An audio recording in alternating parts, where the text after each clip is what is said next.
Hey guys, I just want to set up this video a little bit, give you guys a little bit of context. So basically, one of the biggest disparities I see in the industry right now is super experienced people with, decade plus experience and then entry level. There seems to be a huge disparity gap of the expectations, the realizations, what is actually needed, the roadmaps, if you will.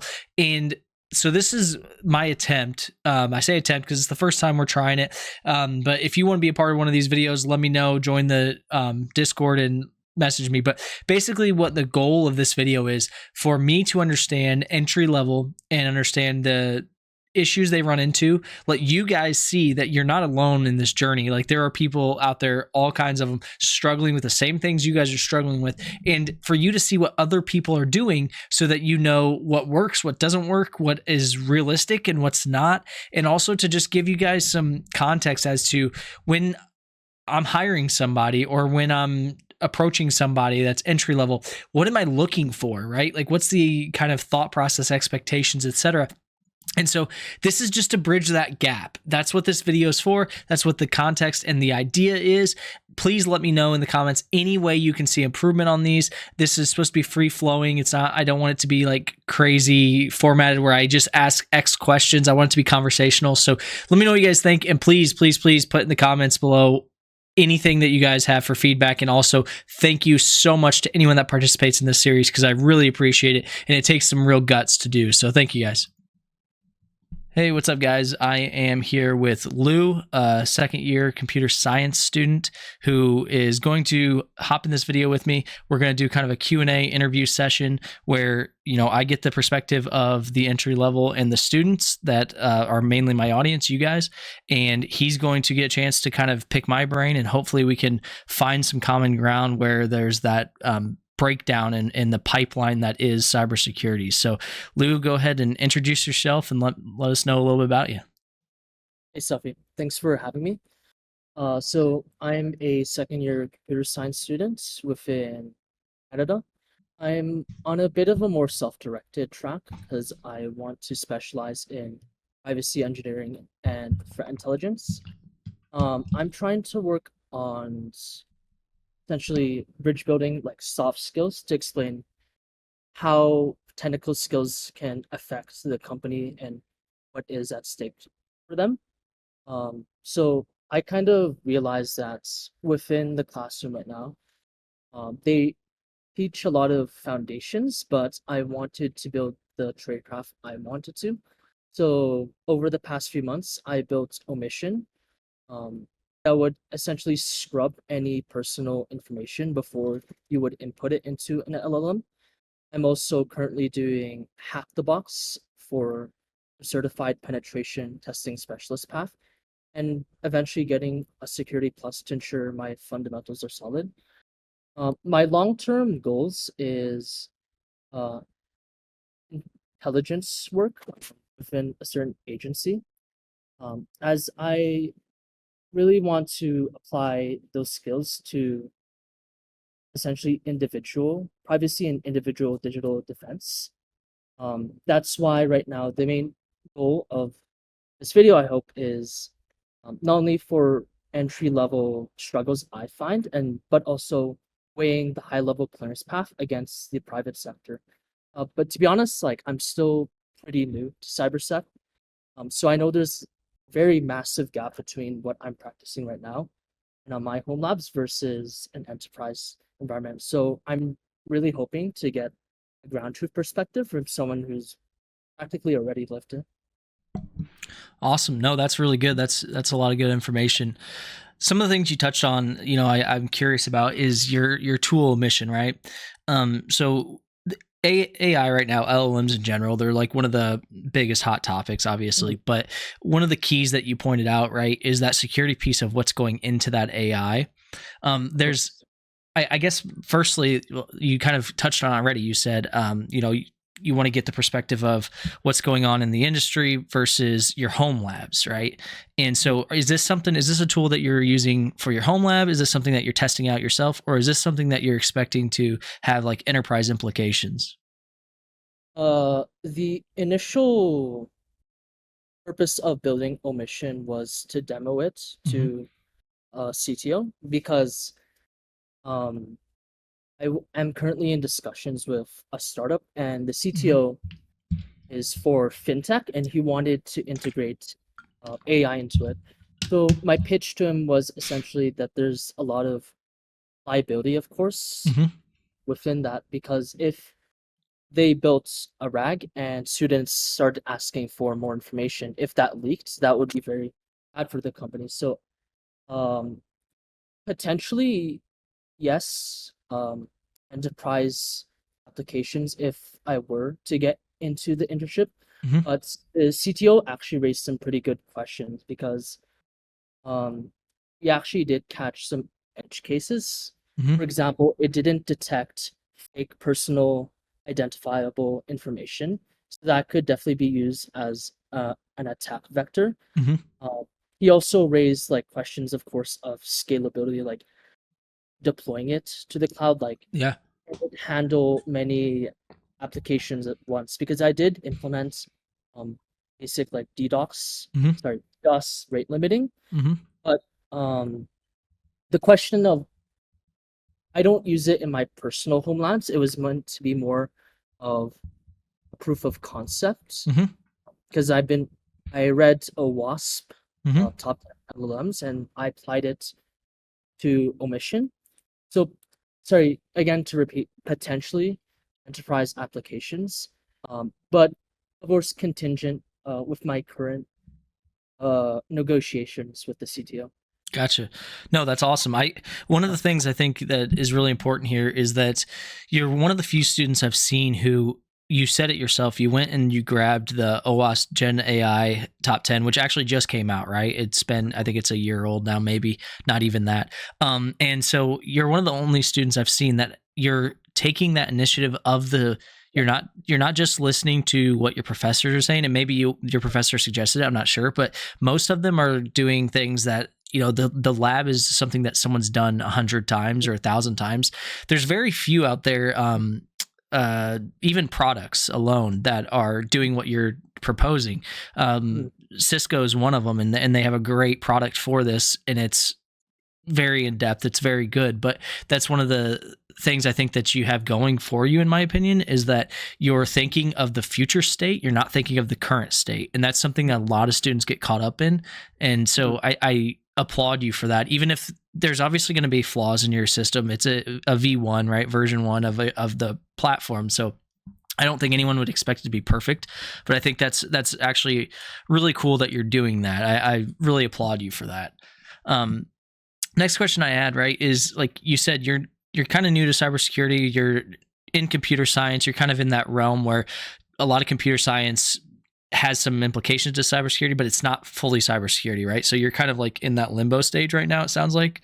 Uh, like the best way to word it is that I actually just went to the local networking event at Hmm. my college yesterday, and what I found is that first of all, it was like RBC, ATB, like big Canadian companies, but they weren't looking for cybersecurity positions. I Hmm. found like we just want software engineers. Hmm. Of course, that's very crowded, but there was one for Sophos cybersecurity, but Yeah. their engineer wasn't actually there.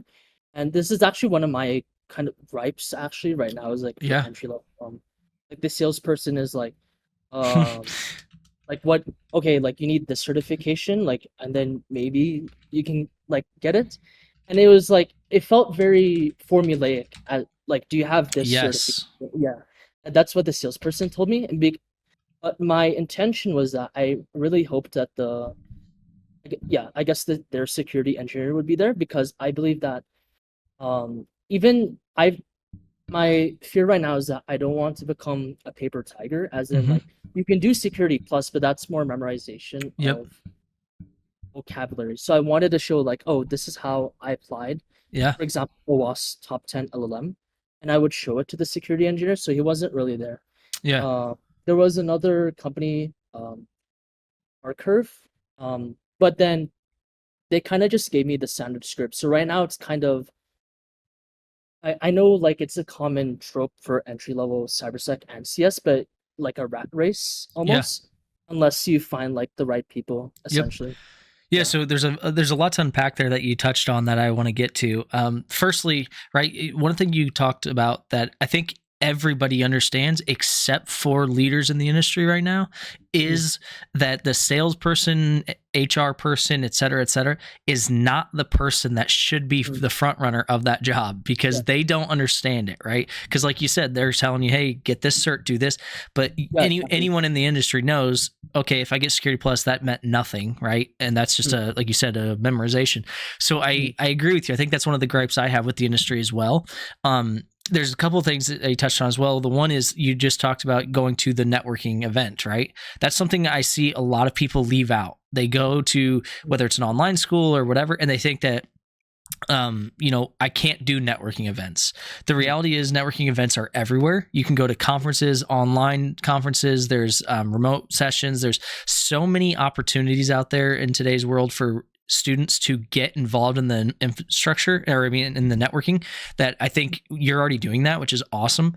And that's mm, something that you will see pay for itself over your course of your career. I promise you. And so mm, keep doing that, keep going to those events, because even let's say you talk to that salesperson, whatever, and that you get nothing out of it, right? Let's say mm, then you get a whole, or you start talking to some engineers, whatever, you're like, hey, it's not a good fit right now, whatever. 10 years goes by and you guys are matched on LinkedIn. They're watching you post, you're watching them, they're watching your career, whatever. A job posting comes up, whatever. I've seen it so many times where just knowing the person face to face one time will get you mm, in that door, because they're like, well, I can put a face to the name. The guy wasn't completely bad at, he could talk clearly. He yeah. was educational. Like, so just having multiple contacts like that helps tremendously over the years. So keep doing that. That is really, really, really cool that you're already doing that. So that's awesome. But I think that that's common ground that we can find right there, right? Is Yeah. the HR and the salesperson are not the people that should be selling the job. One Yeah. thing I will tell you that you can do, and I've had people do this, is reach out to the hiring manager. Now, you might not always know that. You might have to do some OSINT to figure that out. But I will tell you a good example is I had a kind of the flip side of what you just described, which is I had a programmer or developer that actually applied for a cybersecurity job that I had, Mm, and he was fresh out of college. I interviewed him almost immediately. I was like, okay, this guy is clearly really passionate about programming. He is not yeah. passionate about cyber, but he was just trying to get his foot in the door. And I don't blame him at all for applying. And I talked to him, and first thing I said to him is I said, hey man, what if you could pick any job in the world that you could do, what would you do? And he was like, I would be a developer. And I was like, Mm, that's what I figured. So what I did is I actually told him, I said, look, I get that you want to get your foot in the door, but I think mm, you would be underutilized in a cyber position because you want to program. I don't need a programmer on my team, right? And mm, so what I did is I actually went and took the team. I said, let me talk to him. I talked to him. I kind of picked his brain about programming, and I mm, said I took him over to the hiring manager for the programming team, and I said, give him a test. If you have anyone on your team that can beat him, don't hire him. Otherwise, hire him. And he beat all of them, right? mm, And that's a testament to his passion and what he really wanted. But it's one of mm, those things, like you said, the field is so kind of dog eat dog in some cases that he was willing to just take a cyber job and not like it. But mm, if you call the hiring managers, if you talk to the right people, which it may get hard, it may get tough, and it may get really annoying to call people and say, I just want to talk to this person, whatever. Um, that gets really annoying and frustrating, but it will help you tremendously, even if it's it will feel uncomfortable, right?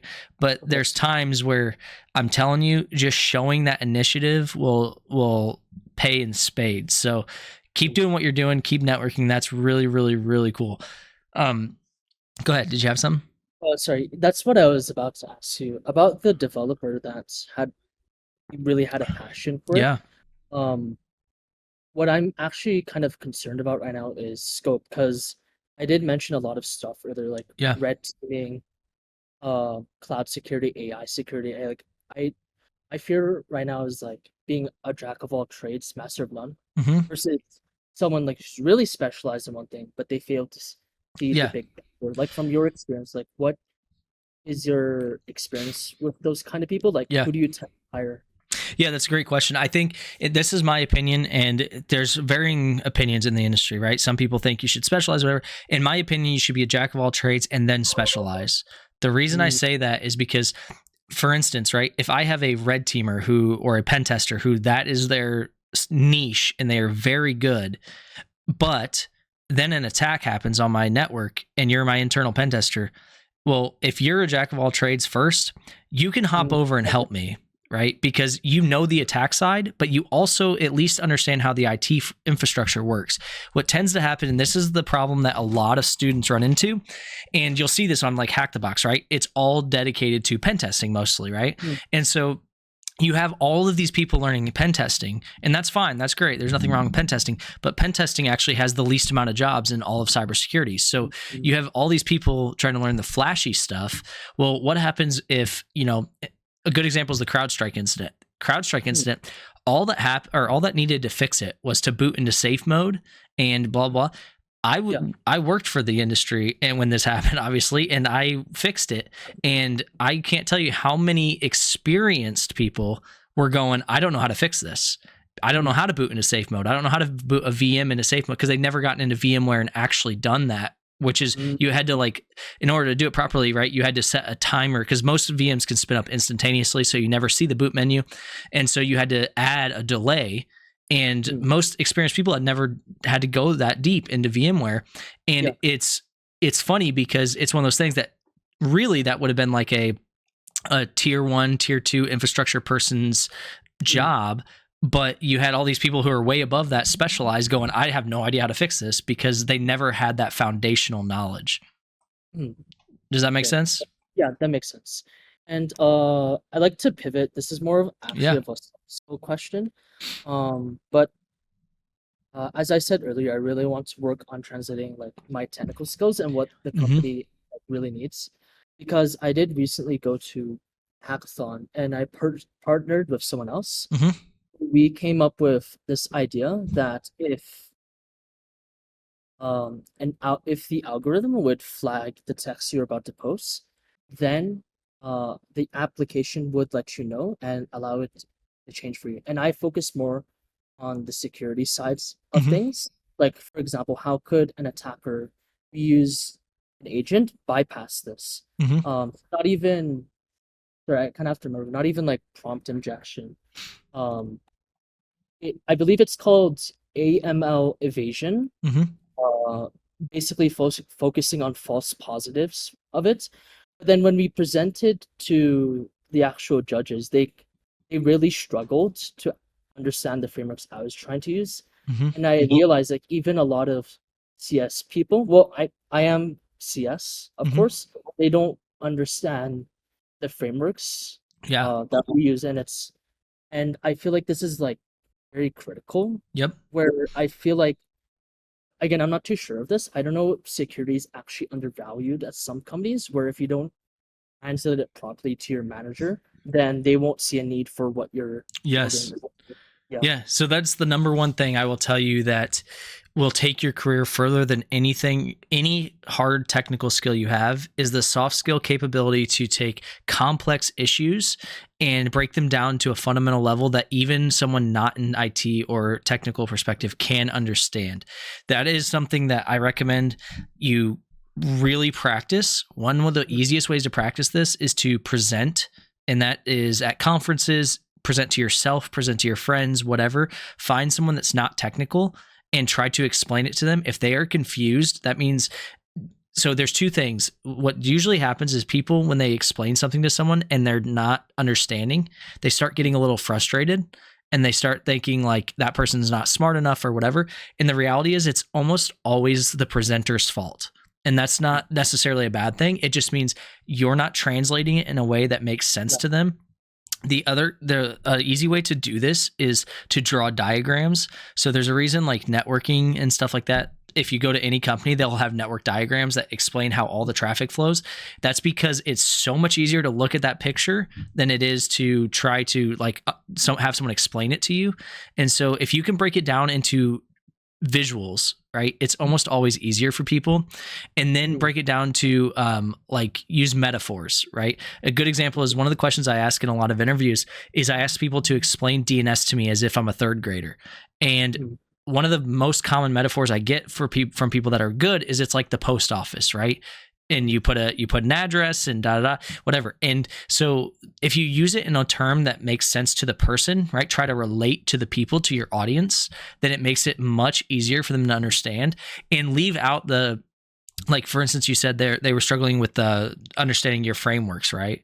Yes. Just leave out the name frameworks. Don't even mention that it's a framework. Don't even mention, just explain it in a way that makes sense. And then when they understand it, you can go, and that is this framework, right? They don't Mhm. need to get caught into the weeds of, any of that stuff, because they may not even know it. They don't understand it and they get caught up on too much of the technical stuff. Try Mhm. to just break it down in the simplest possible form.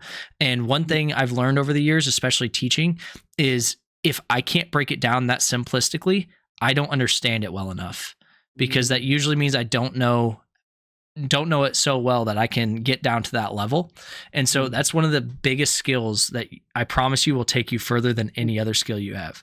Mhm. And I wanted to ask because I believe in your videos you mentioned you were a consultant. Is those techniques you mentioned, are Mm-hmm. those the techniques you usually use to convince, for example, non-technical executives that security investment isn't something that just costs money, but it's also a value add? Like, Yeah, that's a great call out. So two yeah. things.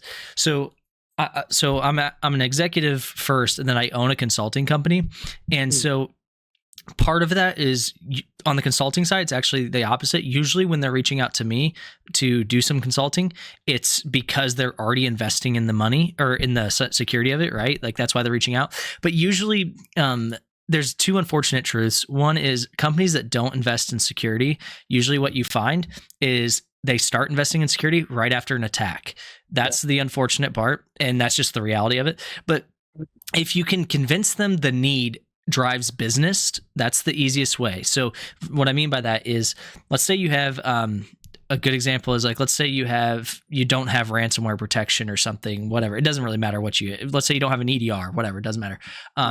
You If you can correlate that to direct cost that it will cost them if they don't have it, you can show Yeah. loss. If you can show a dollar amount that they will lose and give them a hard metric, a true metric, not a made up one, right? Like a good example is if you look at like cyber insurers, right? They'll give you a, hey, you're like 75% likely to have a $10 million attack happen in the next 3 years. Like if you can give a cost and then say, this will remove X amount of that cost if something happens, then you can drive a lot more of that acceptance, right? And so Mm. usually when you see people trying to explain it, security people, they try and say, this is way more secure because, people won't be at like MFA, right? A lot of people will say this is more secure because if you don't do MFA, then someone can get in your account. That doesn't mean anything to an executive because they don't really care. But if you can show without MFA, a good example is if you look it up, like find the statistic that says X amount of attacks percentage wise in your industry were done with by not using MFA, right? Mm. Then you show, look, here's a dollar amount that can occur based on if we don't fix this, and here's the projected cost that it's going to cost us. So an example would be, it might be $100,000 to implement MFA. That's fine, that's expensive, but the alternative is we wait a couple years, maybe get hit with something major, and we lose $3 million, right? So if you can show that return on investment, which is hard for entry level people because they haven't had to deal with that in the past, you will find that it's actually, that's what hits those executives the hardest. That's what usually gets that buy-in. Yeah, because I find it quite frustrating even at my stage right now. Because of course you can learn the hard skills, but like Mm-hmm. it's almost like if you talk to them without translating it properly, it's like talking to a wall. It's Yes. like, yeah, it's frustrating, but I'll have to learn it. No, it Yeah. is, and I agree with you, and that's why the best executives, in my opinion, for cybersecurity and for computer science are ones that did the trade, right? People that came up through the pipeline and then became executives. Usually, you see it more of a struggle when it's like this person has been a leader, they got a business degree, they became a leader, whatever, and they've been a leader their whole life, but they've never had to work in IT. They don't Mm, understand what you're talking about, and so for them, they're just looking at dollars and numbers, right? They're not looking at the actual underlying architecture and what's happening. yeah. So one, Uh, oh, go yeah. ahead. Do you have some? Sorry. Uh, as I believe I said earlier, my long-term goal is I want to build a good foundation for as a future security engineer. Mm-hmm. So I was looking at a student opportunity within the intelligence Mm-hmm. community that focuses on analysis of information sources like OSINT, financial data analysis, open search research.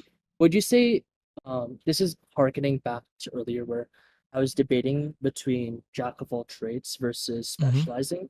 Is starting in an intelligence analyst role, especially if I were to get a top security clearance, Mm-hmm. signaling trust to future employers, a good foundation for future security engineering, or is it a Yeah. detour that makes it hard pivoting back to technical tools later? Yeah, so I will say I think it's hard for some. I don't think it'll be hard for you. The reason I say that is you're already doing what you would be required to do in that role, which is keeping up on the technical side. You're Mm, doing that now. You're in computer science degree. I'm going to assume in computer science degree they're not teaching you how to create tools to PII redact and et cetera, right? You're already doing that piece. So mm, the threat intelligence piece is a lot more of informational and conceptual. There's not going to be as much technical, right? But if you keep up on the technical, you're learning the techniques. A good example is, right, if I see how DPRK does their IT worker scam, right, I may not be technically doing anything, but if I'm reading reports constantly and looking at the intel and finding indicators and et cetera, et cetera, et cetera, right, I know how the attack happens. The only piece I'm missing is how to apply it, right? So if you yeah. keep up on the technical side, you're going to be able to do both very easily. It's not super complicated as far as like transitional. What happens where it gets difficult for people is a lot of times people stick to that intelligence side and Mm, then they have no technical background, right? And mm, then it's really hard because you can't apply it at all. You can just say, this is what should happen or will happen. yeah. Because I wanted to focus on attribution and Mm-hmm. modeling because even if I built a mission, I want to know in detail like who would attack this and Yeah. why eventually.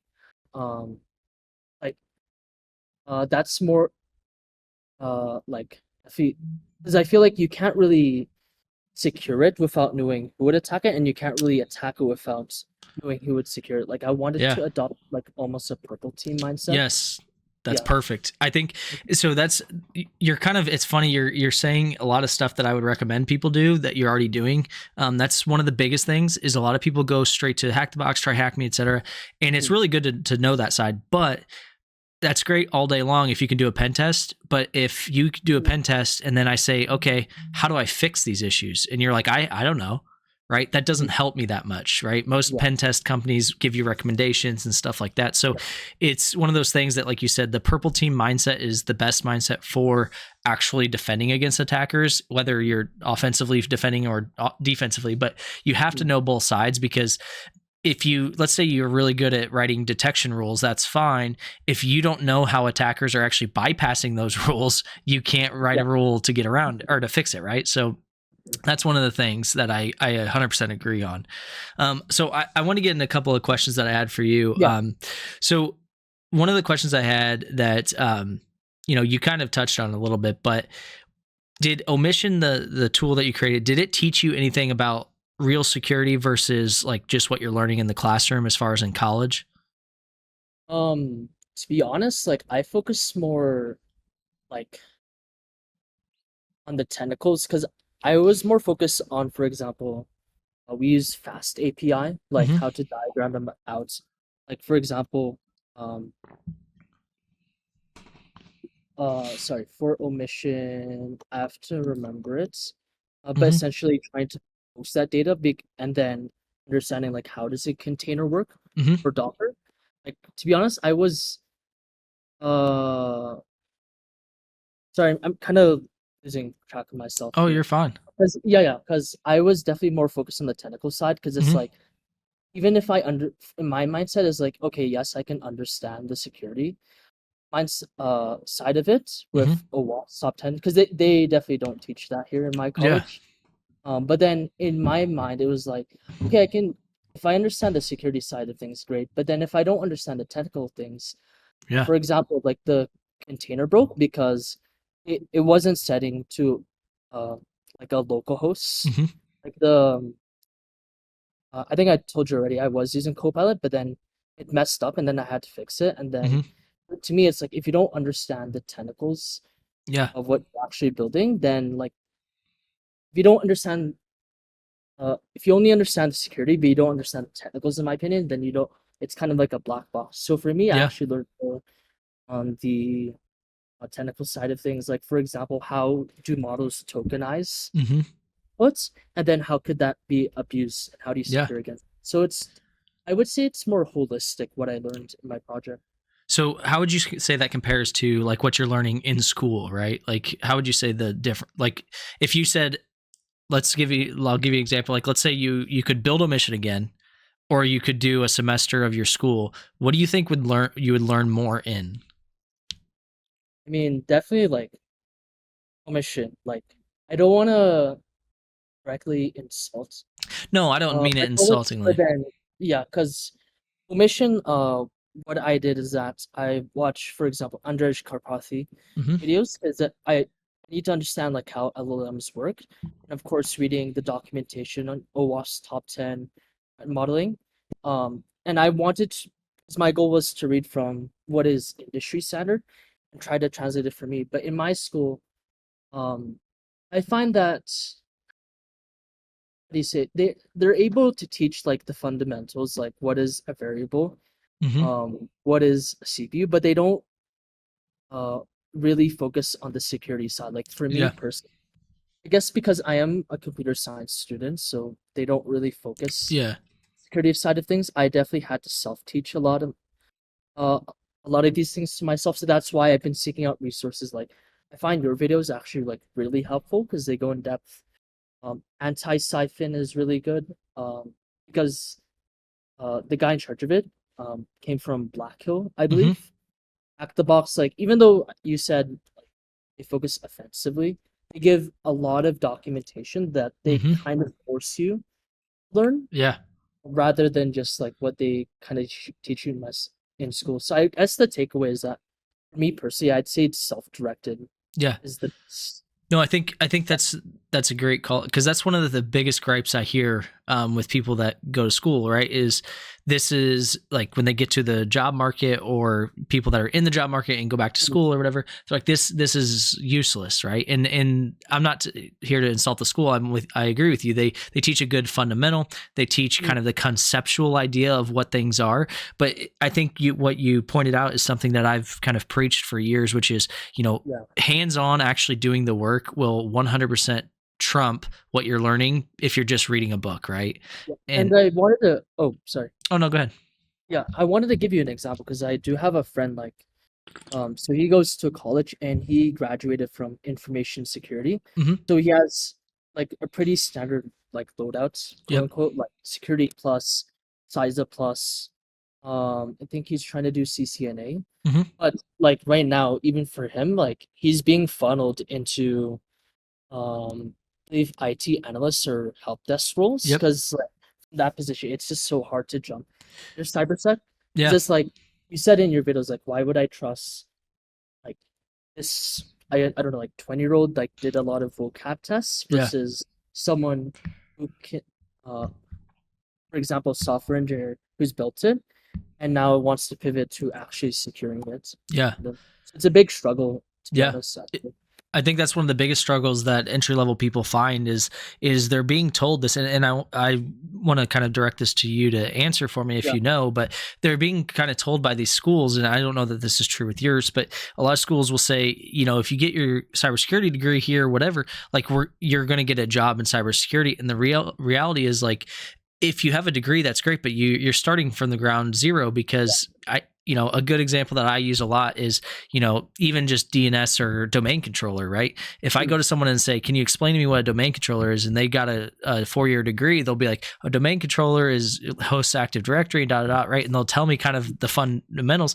But then if I go put a domain controller in front of them and say, okay, now I need this to have this domain with this DNS server and et cetera, they're like, I have no idea what to do, right? And so who do you take? Do you take the guy that can go program, do what you need to get done, or you take the guy that has the conceptual knowledge? And I think it lies somewhere there in the middle. I don't think it's necessarily as cut and dry as just take someone with experience, but what you see is you typically see more people that start in the industry at help desk, whatever, go forward, then go back to school and get their degree. Those are typically the ones that keep excelling, because then they get to a level in their career where the degree is required, and they go back to school and get it, and then they have the experience and the degree, right? And so people ask me all the time, like, what would you do if you could go back? And I think for me, that's what I would do, is I would get my degree at the exact same time as starting my career. I think I'd go to help desk and start my degree at the same time and just work both of them. And a lot of people don't want to do that hard work, and I understand that. Like, college plus full-time job is hard. I did it for a long time.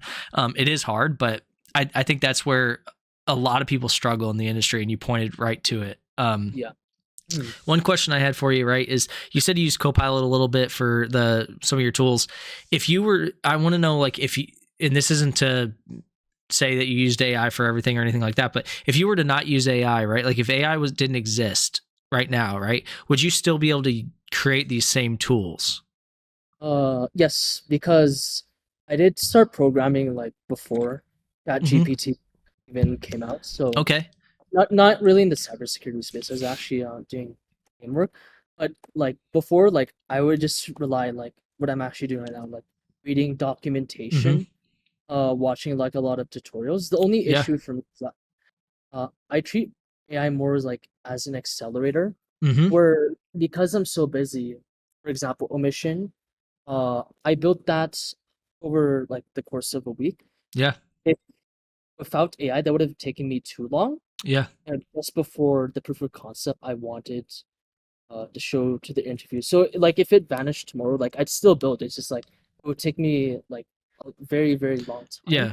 on it. And I think I get what you're trying to say is because like in your videos like don't take shortcuts, and I do feel kind of guilty for using AI. But I think then it's I I think think it's yeah, not to cut you off, but I think exactly what you said is the reality, right? You learned programming and then you used AI to accelerate. AI mm, is a tool. I agree with you 100% that like I use it for programming all the time, but I also yeah, learned the fundamentals of programming because mm, obviously before AI came out. But I think that's the key is a lot of people are doing vibe coding, which is fine. I think it's actually a huge accelerator and has helped the industry a ton. You see many more apps, etc. I think the problem lies when, like you kind of hinted to already, when AI breaks, when something happens, when it's not working, mm, can you go back, right? Can you fix it? Can you find that troubleshoot? Can you, do all that stuff? And I think in your case, right, you can. And I think that's the key component.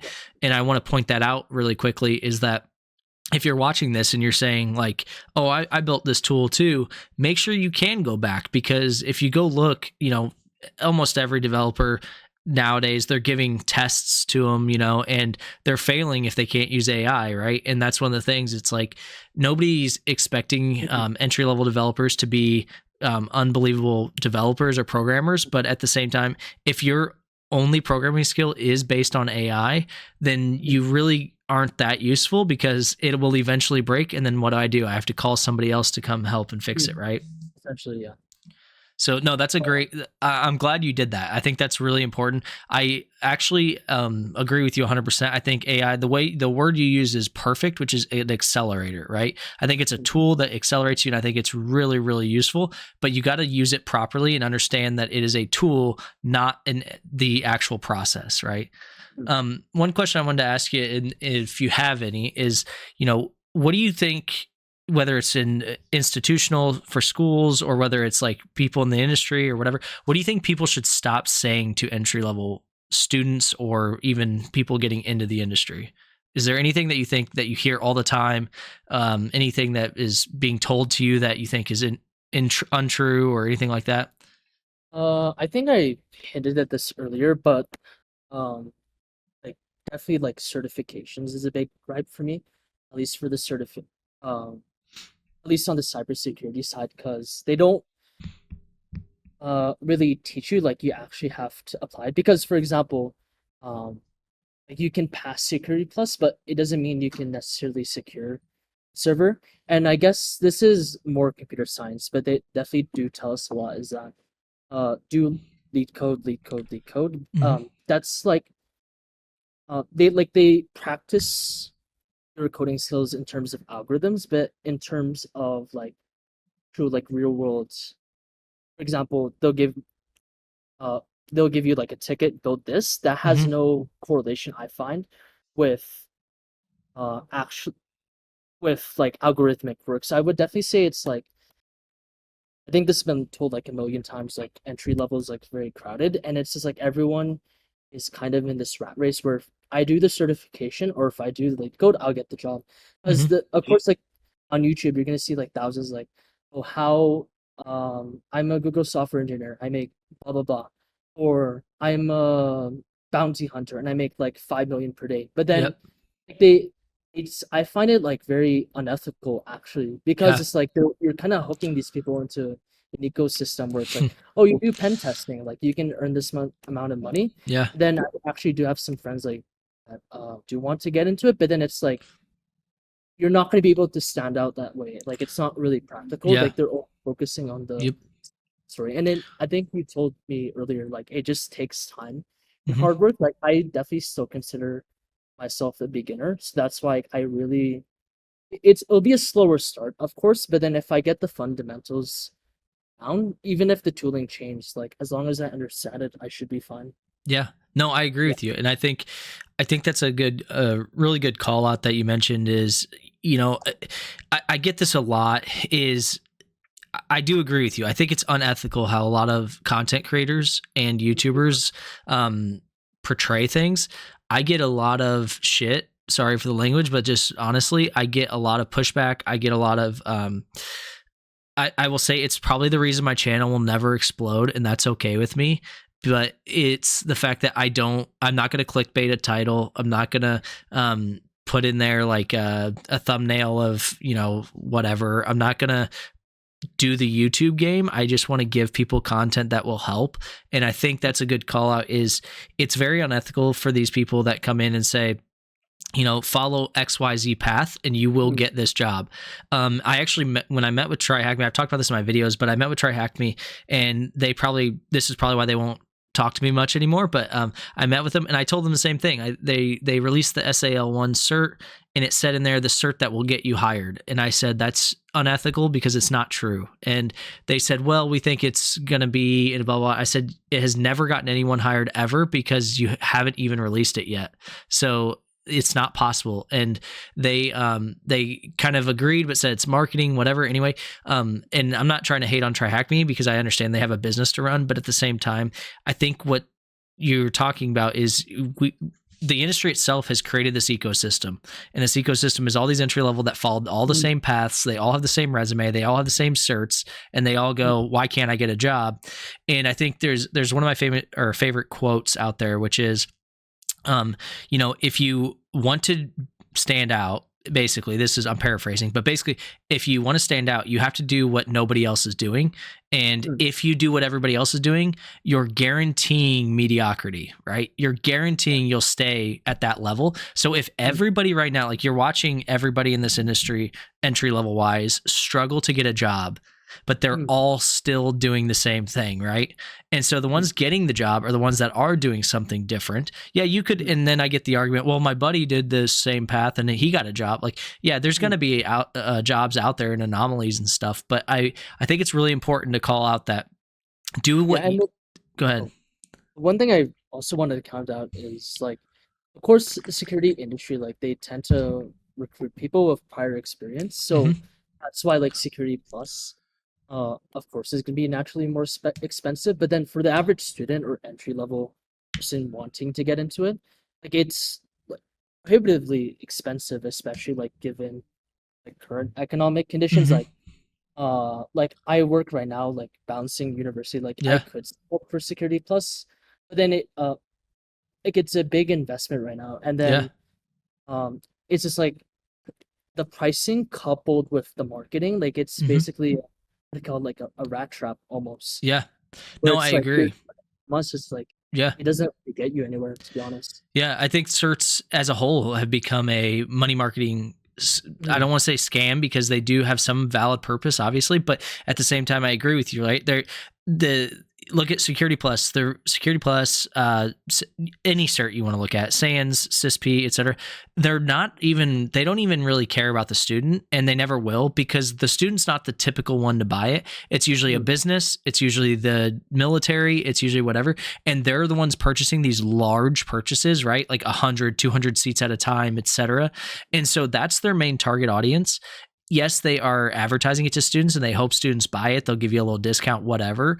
But I agree with you 100%. I think at the end of the day, if your cert is that good, you'll get enough people to purchase it, right? Now, I will say, and most people know this, but I will give a little leeway to companies like Sands only because their certs are extremely expensive. But the reason I give a little leeway is because they do have full infrastructures for you to like test your actual do the practical on.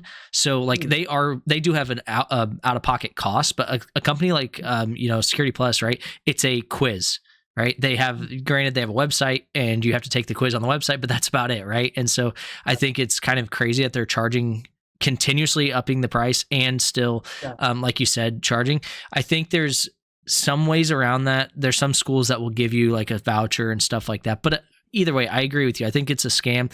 One thing I will tell you is I have worked with enough people over the years that mm, certs are not needed. A degree is not needed to get into cybersecurity. If you want it and you do it properly, you can get into cybersecurity. Like you said, it might take a little bit longer because you don't have it, whatever. But a good example is myself.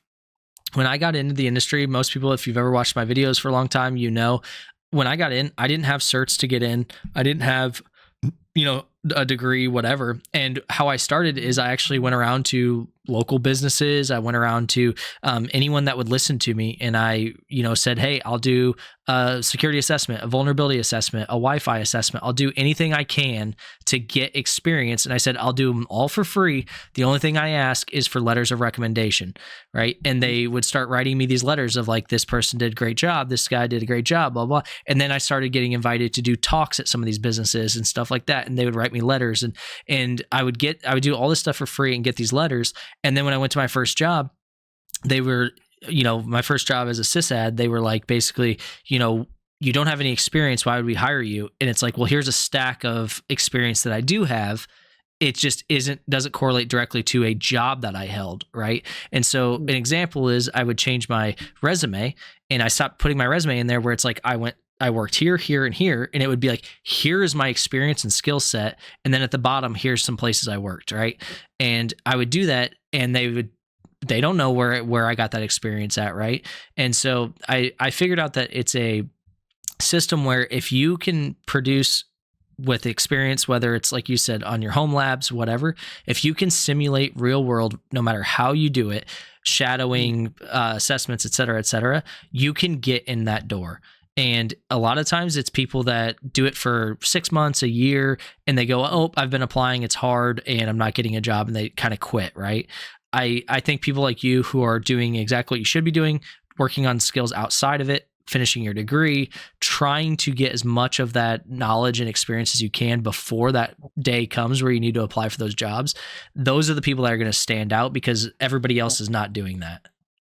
That actually really resonates with me actually, because when you mentioned like going small business owners, like uh the situation with the CTO is a bit different, but then he Mm-hmm. said after the interview, it went from 30 minutes to an hour. So like I think he liked me, and then he said to me like, hey, I came from California. I still have some like old friends from San Francisco that might be potentially interested in security operations people. I Mm-hmm. was quite surprised, but I think I kind of get what you're trying to get at is like almost reputation building, Yes. essentially. Yeah. Yeah, no, that's why I say those opportunities are so good for people because you can strike somebody and like you said, they might say, hey, I have friends here, whatever. I will say every person I've ever worked with that's good in security, I still know who's good in security that I've ever worked with. And if I ever need an opening or if I ever need a job or whatever, those are the people I'm going to reach out to first and go, hey, I want to work with you because I know you're good. And so that reputation really follows you a long way, especially in the intelligence community. I can't speak for Canada, but in the United States, I worked in intelligence, and there is that piece of it. It is very reputational and it is very unique. And so it's one of those things, like you said, networking and reputation, being able to explain things well, clearly, etc. Those are things that people don't think about, or they shy away from, because IT just generally is a lot of socially awkward people. They don't necessarily want to put themselves out there. A good example is exactly this interview, right? I have 3,800 people in the Discord. I've asked multiple people for this interview.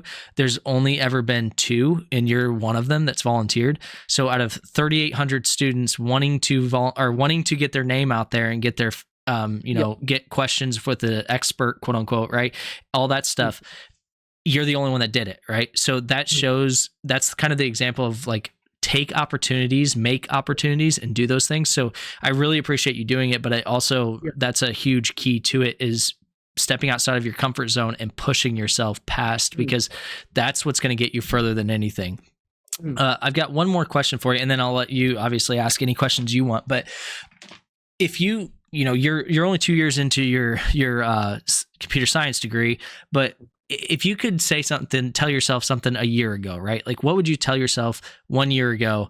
Like, anything you wanted, right? Like AI, we'll even go back a little bit right before AI, right? If you could tell yourself anything before AI came out, right? Or a year ago, it doesn't really matter. But if you could tell yourself anything, what would it be? What advice would you give yourself? I think definitely it's like do something like action cures fear. Because my biggest fear, I'd say, a year ago was like, I think I told you earlier, is like looking at these videos online, like oh, I'm a Google software engineer. And then, yeah, essentially a sense of imposter syndrome where it's like I felt so behind. And I would probably tell him like, oh, just like do something small, like even I don't know, Hello World in Go. Because Yeah. if you, I think what you said earlier is that if you just take the initiative, like even if you make mistakes, at least you learn from it. Like, of course, like read the documentation. If you take the small steps to like, uh, if it's like a huge complex program with a mission, what I did is that I tried to break it down into like small steps for me to Mm-hmm. actually understand. Reading documentation, watching those videos, and I felt better after that because like, oh, I actually understand this. And it, for me personally, I guess because cybersec and especially intelligence work, it's my vocation. It's like Mm-hmm. this is my passion. Uh, I tend to work in what I call almost a flow state Mm-hmm. where I don't really like any interruptions. But then what happened before a year ago is that I definitely wrapped myself into an analysis trap where it's like a year ago I would have never done this Mm-hmm. because it's like what happens if I made a mistake? Like, oh, I don't want my face on YouTube or something like that. I Mm-hmm. definitely say to them as like, hey, like do something. Like you don't have to do something big, like learn something small, or you can start this one module on Hack the Box. So definitely just try, and then eventually like it'll the action will cure the fear Yeah. over time. Eventually, I've never heard that quote, but I really like that quote. Action will yeah. cure the fear, because that's actually something I agree 100%. One thing a lot of people over the years in leadership have asked me is like where my confidence comes from in certain aspects, like especially in security. Like when I say something, I don't just say something. If I say it, it's because I am confident in it. And I think exactly what you said is where all that comes from. Is, you said it yourself, that a year ago you might be too nervous to do something, whatever. But I think every time you take that little step of uncomfortability and you succeed, right? In the military, they tell you, and this is more than just the military, but most people have heard it, is like make your bed every morning, right? And they say that because just getting a little win every single day, that is how you build confidence, is continuously winning. And I think what you said is like take those little micro wins and then go a year back, right? Make all these micro wins, and then a year from now you are in a really good place. And so Yeah. I think I think that's a good point, is that you even a year ago, you might not have done this video, but you ended up doing it. You know, I think that for one, it takes a lot of courage to get in behind a video. I really believe that. And then the other thing is like, you know, a lot of people don't understand that these opportunities present themselves like very rarely, not just the videos, but like, you know, you had that networking opportunity and stuff like that. You might get like 5 or 6 good opportunities a year. And like a lot of people, if you miss one, it could be the difference between a job and not, right? So I think what you said is key, is being prepared for the opportunity by taking those steps and getting yourself in a place where you're ready to take an opportunity when it Yeah, presents itself. So yeah. I really like that answer. I appreciate that. Because what happened is that like my current point right now, um, kind of emphasizing like I would have never imagined this like interview with you, interview with like an SFCTO, and Hmm. then like him recommending me, and then of course like networking with my local community. I would have like never had the confidence, but I kind of started because like, oh, I actually, for me personally, I care about securing personal people's data, Hmm. harkening back to like privacy engineering. As like, okay, I'm gonna show this omission to the CTO. Let's see what he thinks of it, and try to frame it from a business point of perspective. It kind of just started like, what do you call it, accumulating from there. Yeah. There was a program at my university where we would work with a local business actually, and it wasn't programming. We would just help solve business pain point for them. But then that's how I kind of got in because they offered me the student ambassador position. But then Hmm. I said like, oh hey, so I don't believe this is a fit for me right now, but is it possible to talk to the CTO to see how I could contribute? And then I wanted to show like a proof of concept, and then just from there, it kind of just started rolling on. But then to emphasize the point, it all starts from that like one action. Like, hey, if you start and you keep going at it, I think you can definitely go far. Like, no matter like where you want to go into.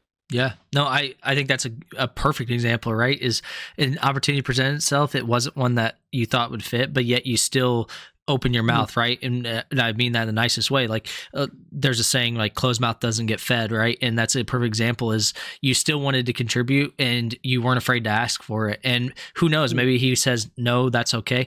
That doesn't matter, right? You still tried. Mhm. And that's what Yeah. really matters here in this case. So I really like that.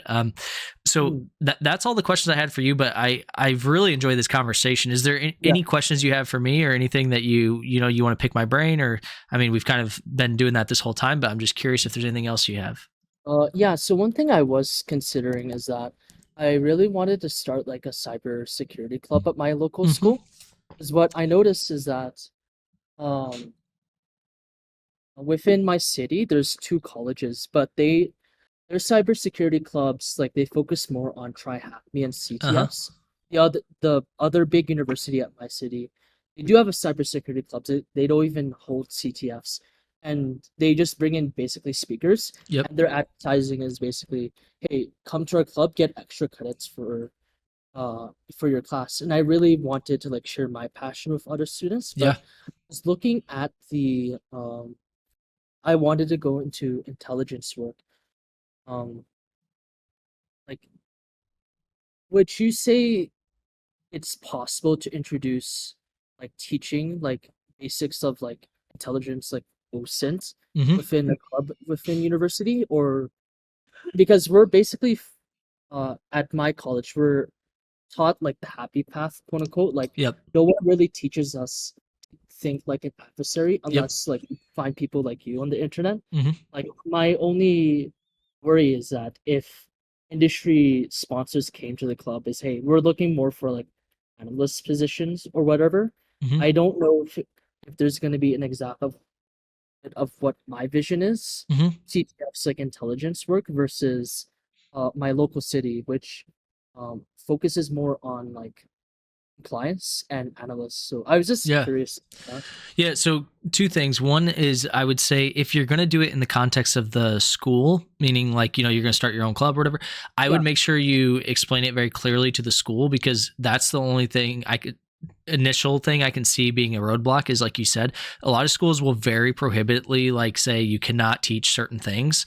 Yeah. So I would make sure you have your scope clearly defined for them, your charter, all that stuff. But I think for the most part, I think you'd be surprised. The intelligence community, again, I can't speak for Canada, but here in America, it's pretty well known. Like I could go get some people in intelligence to come do talks in if I started a club like that. Like I could Mhm. find those resources. So I think we're again, I don't want to speak for Canada, but I think here in America, like it would very much correlate directly to some positions. There's actually a lot of positions that it would Yeah. correlate to here, and so I think it's just another avenue to kind of give people a path that you're looking for, which is in the intelligence community versus your, just generic path that the school provides. So Mhm. I think it makes sense. I think worst case, if the school is like, hey, we don't want to deal with that, you could Yeah. start it as a local club. It doesn't have to be through the school.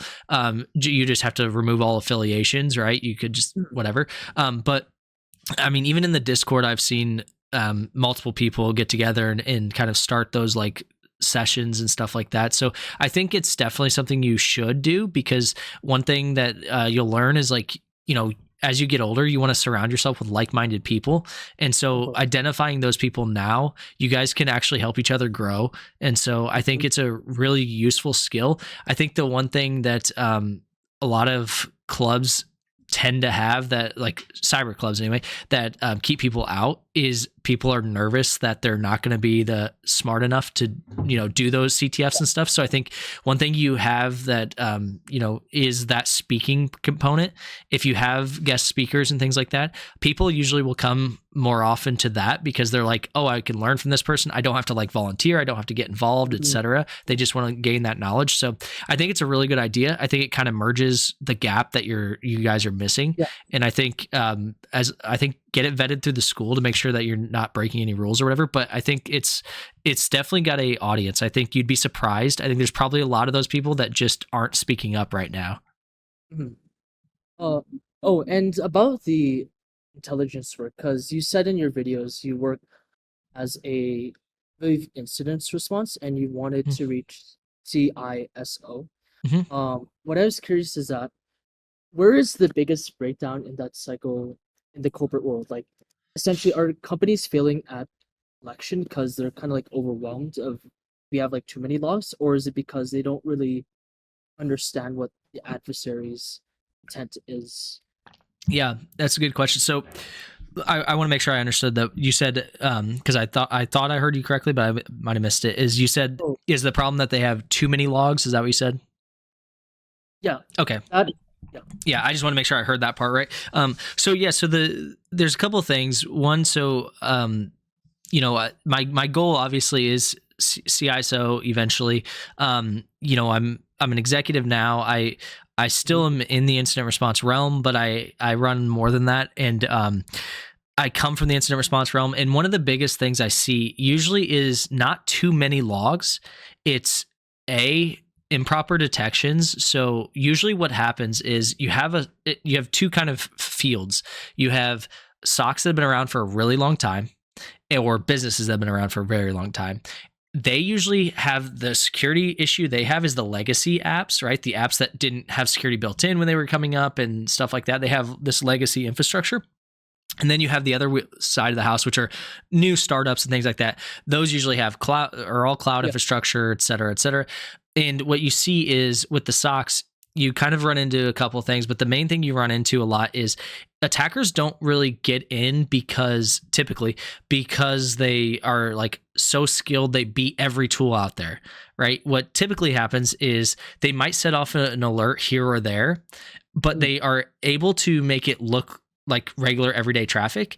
And what that comes from, realistically, is it comes from a security operations center that runs and they're not tracking their metrics properly. So, for instance, is I don't know my false positive rate, right? So, if I have a detection, meaning like I create a rule that says tell me every time XYZ happens, if I have a detection and that detection has popped 200 times in the last week and 99.9% of them are false positive, well, what do you think is going to happen the next time it pops? Do Mhm. you think that SOC analyst is actually going to look through it? Or do you think he's going to Mhm. go, oh, that's we see this every day, false positive, move on, right? And those alerts are what triggers, and socks go, don't worry about it, it's false positive. And that's how a lot of times it happens. Attackers also just bypass the tools by just logging in with an account. That's like pretty normal, right? It's not, if I can just get the admin account like from social engineering or something, like I bypass all your tools.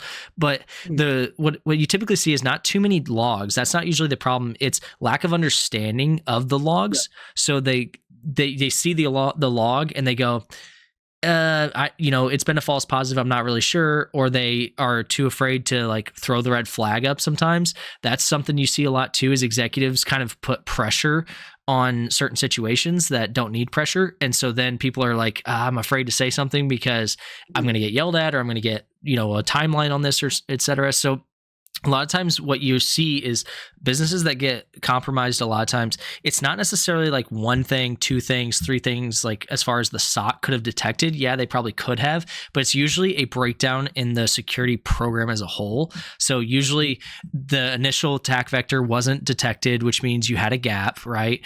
Then they went to pivot. When they go to pivot, right, there should have been logs generated or alerts generated. And a lot of times you'll go back after the investigation and find, oh, there was stuff generated, but nobody ever escalated it up because of XYZ, doesn't really matter. And then you go, okay, so there's step 2 that broke down, right? And then by time you actually did identify it, a lot of times, like a good example would be, does a tier 1 SOC analyst have the authority to go, let me unplug that machine or quarantine it? Well, what if it's a domain controller? Right? Do they know that they can't do that? So then you run into a lot of time what they call the OODA loop, which is observe, orient, blah, blah. Anyway, and so you're trying to be as fast as possible to, because attackers are actually, they used to be like years and years ago, it was like attackers are in your network 6 months before the attack occurs. Now it's down to like 7 days. Like they're moving really fast. And so what's happening is you're seeing that OODA loop get faster and faster for attackers. And you see defenders not having the authority. So like a tier 1 analyst might be like, they could have quarantined that machine in time, but they didn't have the authority. So they had to reach out to maybe infrastructure team and say, can you quarantine this, right? And by the time that infrastructure gets the ticket and goes through and whatever, the attacker's already pivoted. And so what you're seeing is you see a lot of defenders playing catch up. They're trying to catch the attacker, right? They're trying to get beat them to the next thing. And what you're not seeing is defenders that have a leader, an incident commander that understands where in the attack chain they are and stops it before it continues. So an example is, imagine you're in a race and you're starting 10 yards behind somebody. You're always trying to chase them rather than maybe run the opposite way and try and get in front of them. Does that make sense? Like try to beat them to a spot versus trying to chase them behind them. And so that's usually where you see defenders fail. Is it's not a single point of failure. It's usually they are behind the 8 ball, because by the time they get notified, the attacker's already in and something's already occurring. And so they need to understand where in the attack chain they are, how to stop the next move, and then work backwards, because your detection's already failed at that point, right? They're already in, they're already doing whatever they're doing. Now, if you get an alert and the alert is like someone brute forced an account and then logged in, like you're at stage 1, right? They already got, you can stop it there. That's not what I'm talking about. I'm talking about the large scale attacks, right? The really dangerous ones and the sophisticated ones. So a lot of times attackers, if they really want to target someone, like they save their 0 days, they save that stuff. So like an attacker is going to hit you with something that your EDR is not going to detect, right? They've already planned that, unless it's an opportunistic attack. So like a lot of times you can't solely rely on an EDR or something like that. You have to look for behavioral analytics and all that stuff. And that all comes from SOC analysts not understanding baselines, not understanding. Usually what it comes down to is the person that's running that security operations center doesn't fully understand the whole scope of what's normal in your environment, what to look for, etc. And so every attack if it was going to be prevented, it was going to be prevented in the planning stage, not during the recovery stage. Yeah. So that's usually where you see the breakdown, is the planning failed. And it's never, in my opinion, it's never an analyst's fault. It's always the person that is running the SOC. And that's because they were the one that could have trained that analyst better, could have looked at the metrics and changed that detection, or had someone change that detection, et cetera, et cetera. And so that's where that CISO role comes into play. Is the reason CISOs get blamed a lot is because they're the ones controlling that program, right? And so if there was a breakdown, it's because there was a gap that they either didn't hire the right managers or they didn't have the right people in the right place. And so they missed something, right? And it's unfortunate, but it's just the reality of the environment. You mentioned OODA loop before, actually, and that's actually got me thinking, because I'm also taking anti-siphon training because I find it really useful. And I forgot the instructor's name, but he's essentially teaching active defense and deception. Like, from your perspective, is the industry moving towards like honey tokens, like having these deceptive environments? Like, is it worth that operation overhead? Or like, is it kind of like shiny tools? No, I think everyone. I think the good thing you mentioned is the industry itself is moving in that direction. Whether you implement them or not, you may not realize it. A good example is like SentinelOne, right? They have ransomware protection. One of the ways they do it is because they have, so like ransomware, right? It encrypts your files. They have files that intentionally are out there so that when they start getting encrypted, they go ahead and shut it down. And so like that's an example of a honey token in a sense. In like a lot of these tools just have them implemented. A lot of SIMs have honey tokens that you can have. A lot of companies have honey pots. And so I think it's just the way that the industry is moving, regardless of if you're actively doing it. Tools are doing it. A lot of vendors are just doing it naturally. A lot of like threat intelligence platforms are already doing this. So it's not something that I think that people are going to like. I don't think you build your entire infrastructure around it or anything like that, but I think it's something you definitely need to be thinking about if you're not implementing it in some way, because it definitely is. If someone bypasses your EDR, XDR, antivirus, whatever, really that's the only way you're going to get detections on it, right? That or behavioral analytics. And so I think it's something that you definitely should be considering. You definitely should be moving that direction, but I think it has to come at a balance of user availability. So an example is like Canary. They will let you put a honey token of like a file, right? You could put like a passwords file on everybody's desktop. Right. So like that's a good example of, okay, that's a good honey token. But what happens when you have 10,000 users every day, 500 click on it, even though they know what it is, you told them, blah blah. It's just the reality of people are going to click on it. So now what? Now you have all this admin overhead of like, you just keep having to deal with these fake alerts, right? These false positives. And so at a certain point, it becomes a nuisance and time wasted. And so I think finding that balance for every infrastructure is harder than some, but I think that's the key, right? Is implementing honeypots, honey tokens, whatever you want to call them, and proactive defense in a way that doesn't hinder production or security's like everyday flow, right? Does that make sense? Yeah. And I have one last question. Yeah. So I've heard people kind of talk about like quote unquote like golden handcuffs in the intelligence community. Golden what? I'm sorry. Sorry. Did you You cut out when you said golden and then. Are you able to hear me? Yeah. You just cut out on that one word. Oh, sorry. I've heard people talk about the golden handcuffs in the intelligence community, where once you get the clearance and like you learn tools, like are very valuable to, for example, Canadian intelligence agency. Yep. Then your skills like become, they're niche and they're not really like transferable. Plus, like it comes with like lifetime expectations. Like if I do pursue that path, am I kind of setting up myself for a career path is very hard to exit, and they come with very high expectations? Yeah, so that's a tough one because I don't know the way the Canadian intelligence works, but I will say in America it's a little different.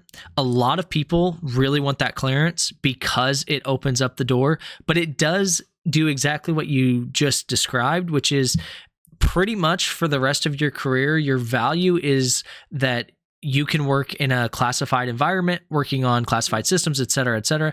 And so it does limit in America, it actually opens up more jobs than it limits, but Mhm. because there's so many DoD and security clearance jobs, like with AWS and all this other stuff, Yeah. so it opens up a lot of jobs. But almost every person that does that, they usually stay in that industry or in that market, because when you like think about right now, right, the job market is really hard to get into. Well, Yeah. if you go find a job with a clearance, it's not as hard to get into, right? So it does limit that in a sense, but I wouldn't say in any way you can't transfer out, because I've hired plenty of people that do that, and your skill's still there, right? Like, so if you're an intelligence analyst for the intelligence community, whatever, there's a lot of intelligence analysts that have civilian jobs too. Like National Geospatial Association has intelligence analysts, and like all these Yeah. other entities have intelligence analysts. So in Canada, I'm not sure. In America, it's not as locked down. You can kind of transfer out if you want. It's much harder to get back in. I'll say that, because then you have to get sponsored to get the clearance back. Mhm. In America, at least. In But once you have the clearance, it does open up a lot of doors. So I think it's one of those things where you kind of want to ask yourself, like, do you see yourself doing not necessarily that job, but working for an intelligence agency or an agency in general for your career path, right? And Mhm. if not, take the experience until you can transfer out. But I wouldn't say it locks you down. I mean, in Canada, maybe, I'm not sure, but in America, it actually opens up a lot of doors. Yeah, that makes sense. Yeah, that should be all of my questions actually. Awesome, man. Well, I really appreciate you doing this. I think it was a great Yeah. conversation. I really kind of got an insight into, what it's like to be a student. I think you're doing a lot of things that I hope a lot of people Yeah. take from and learn from, because I think it's really valuable what you brought. So I really appreciate you. And if you have any Yeah. other questions, feel free to reach out to me on Discord, and we can link Mhm. back up. Yeah. Yeah. Thank you Awesome. so much for your time and the opportunity as well. Yeah, thank you. Yeah.